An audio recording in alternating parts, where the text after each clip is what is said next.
Il progetto Sustain for Food è un progetto che si inserisce nell'agroalimentare del Veneto ed è un progetto che si è occupato di innovazione e sostenibilità con un approccio estremamente multidisciplinare.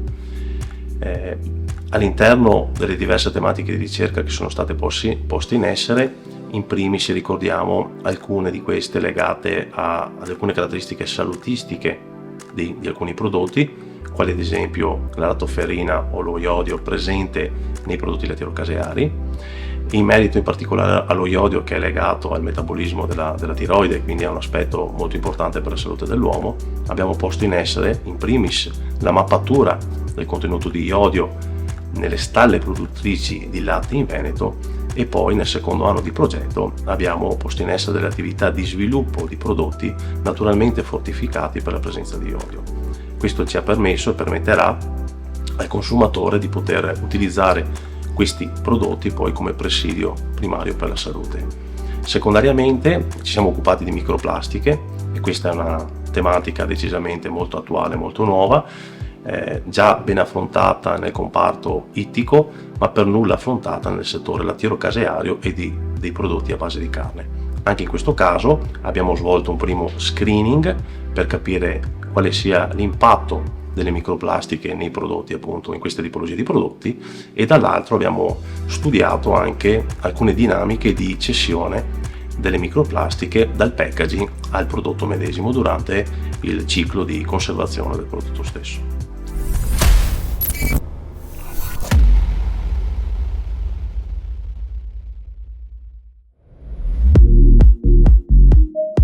Uno dei risultati più rilevanti del progetto è stato lo sviluppo di un prototipo che ha combinato tecnologie all'infrarosso e tecnologie legate alla laparoscopia, che permette ad oggi la valutazione della qualità della carne, in particolare del marbling, direttamente nelle strutture di macellazione della carne.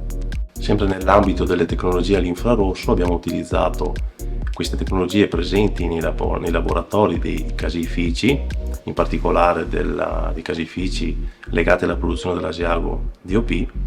per lo sviluppo di nuovi modelli che ci permettono di monitorare e migliorare le caratteristiche casearie del latte. Questo risulta in un miglioramento dell'efficienza della tecnologia del processo di casificazione.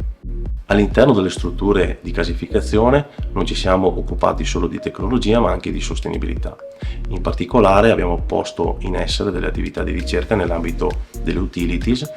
e con particolare riferimento alla risorsa idrica. In quest'ambito abbiamo installato degli impianti di monitoraggio del consumo di acqua, abbiamo allocato i consumi di acqua nei diversi reparti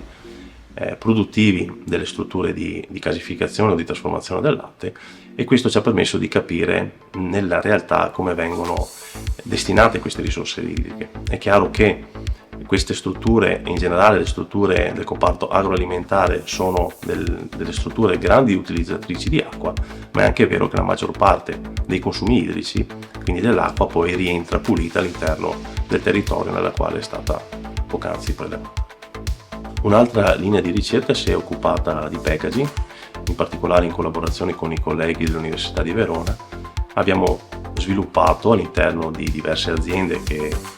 andavano dal comparto vitivinicolo, dolciario, ad aziende che producevano prodotti alternativi di origine vegetale, nuove tipologie di packaging, con l'obiettivo da un lato di mantenere o migliorare la shelf life dei prodotti e dall'altro di amplificare il concetto di sostenibilità all'interno di queste filiere di produzione.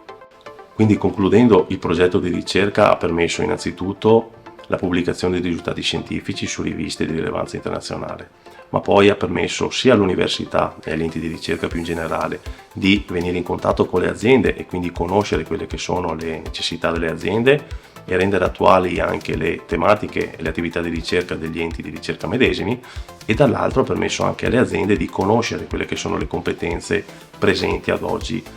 negli enti di ricerca. Non ultimo citerei anche quale risultato in implicazione molto concreta è stata anche la crescita professionale sia degli operatori dell'università come pure degli operatori delle aziende, che sono venuti a contatto e quindi si sono fra di loro contaminati, diciamo, in questo scambio di conoscenze positivo all'interno del progetto.